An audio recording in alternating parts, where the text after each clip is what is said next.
When me and my troublemaking friends were 13 years old, one of the many roady and mischievous things we would do would be Saturday night ding-dong ditch sessions 10 years ago. Will lived on the same block in a typical suburban neighborhood at the time. There were a lot less houses and more woods, though I'm going to make up names for my friends for the case of this story. There was Mark James and Match. Either Mark or James were usually the ones to goop to the houses and ring the bells matin', and on the other hand would usually find hiding spots right away. We hit about 5 or 6 houses. I remember all the men who answered the doors gave pretty much the same reactions. They step out onto the stoop, or two would yell something, and then they'd walk back inside for a couple of houses. Webb ring the bell again for a better reaction. One guy yelled he was calling the cops the second times, but when he shut his door, Will booked it down the street and went to the next block over. As I mentioned 10 years ago, in this neighborhood, there were patches of woods hitting where houses stood today. On the next block over, there were a few patch Esof woods surrounding some of the houses, and the houses on this block seemed to be more unkempt.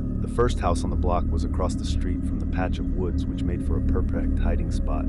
The house was kind of run-down-looking, tall grass, a ratty old car with a cover on it in the driveway, and overall just a small house. Mark went up to ring the bell. He barely had time to make it across the street.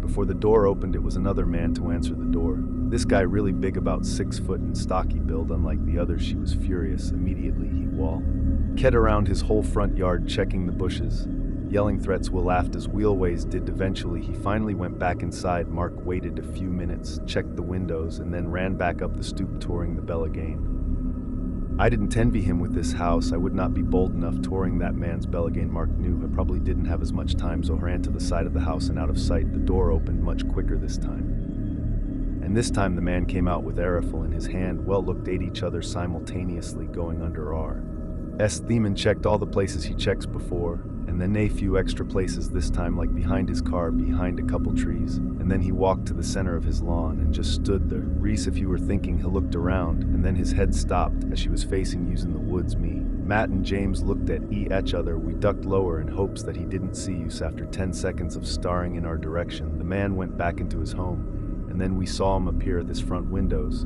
standing still like a statue, looking in our direction in the woods. Again he saw Mark creeping back over to the man's front door, but there was nothing we could do.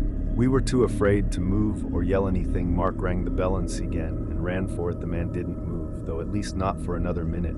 Then he turned and walked away from the window. We didn't see Mark again, but we were still too nervous to move or say anything. The next thing I remember, we heard Mark's voice from across the street, yelling run. We didn't understand until we heard someone running up from behind us, realizing upon turning our heads that it was the man from across the street with his rifle in hand pointed at us. We ran like little prey from a predator. To Mark, who was waiting for us across the street, we ran for blocks until we were sure we lost. Mark explained that he yelled when he saw the man sneaking across the street into the patch of woods with his gun. We didn't report him more any of what happens. We just told a few friends, and that was it. Luckily the house was many blocks from us, so we never really had to pass it again.